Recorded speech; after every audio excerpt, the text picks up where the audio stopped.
rated SPG.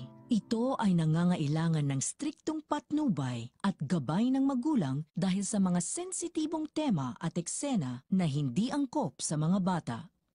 Sa darating nga na kapistahan ng Quiapo, dito na nga mangyayari ang matagal na nating pinakahihintay na paghaharap nila Ramon at Tanggol. Kaya naman ito na ang katapusan ng sabuatan nila Olga at David. Dito nga ay kailangan ng mawala ni David dahil marami na itong nalalaman tungkol sa mga totoong negosyo ni Ramon. Kaya naman bago pa ito makapagsalita sa tatay Rigor nito ay tatapusin na ni Ramon ang buhay ni David. Dahil kahit nga anong palusot ni David ay hindi maikakailang hindi siya ang anak ni Ramon matapos ngang magkita ang totoong mag-ama at kahit walang DNA test na gawin, lukso ng dugo ang pinairal ni Ramon. Anya. Kaya pala mainit ang dugo niya kay David dahil anak pala ito ng demonyong si Rigor. Sa kabilang banda, mahihirapan naman si Ramon na makuha ang loob ni Tanggol dahil aaminin ni Ramon kay Tanggol ang buong katotohanan sa pagkatao nito. Kaya dito ay galit na galit itong si Tanggol kay Ramon dahil sa ginawa nito sa kanyang nanay Tess. Kaya ito pala ang dahilan kung bakit ganun na lamang kung itrato siya ng kinalakihan niyang ama na si Rigor.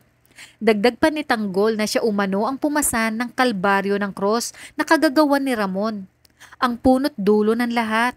At ngayon umanong malaki na siya ay hindi pa nakontento si Ramon at pati ang kanyang damdamin ay nagawa pa nitong saktan matapos nitong kunin sa kanya ang pinakamamahal niya na si Mokang. Samantala, gagawin naman lahat ni Ramon para lang mapatawad at matanggap siya ni Tanggol. Gagawa siya ng paraan upang mailabas ito sa kulungan at ipararamdam niya dito ang tunay na pagmamahal ng isang ama.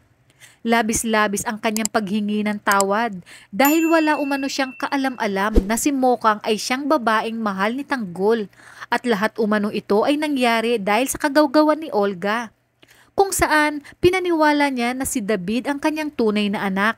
Kaya naman ipinangako niya na gagawin niya ang lahat upang pagbayarin sina Olga at David, lalong-lalo na umano si Rigor na siyang dahilan ng kanyang pagkakakulong at paghihirap kay Tanggol. Kaya naman kahit ayaw ni Tanggol ay madalas siyang dadalawin ni Ramon sa kulungan habang ginagawa niya pa ng paraan para makalabas ito sa bilangguan. Dito ay unti-unting maiiba ang pakikitungo ni Tanggol kay Ramon dahil sa mga ginagawa ni Ramon sa kanya. Dito mararamdaman ni Tanggol ang pagmamahal ng isang ama na hindi niya naramdaman kay Rigor. Maya-maya pa ay hindi inaasahan na magkakasabay ng pagdalaw sina Tinding, Tess at Ramon kay Tanggol. Kaya nang makita ni Tess si Ramon ay ganun na lang ang kanyang takot dahil maaalala ni Tess ang kahayupan na ginawa nito sa kanya. Sa inyong palagay, magagawa kayang sabihin ni Tess kay Rigor na buhay pa si Ramon na siyang mas lalong ikasisiklab ng galit ni Rigor?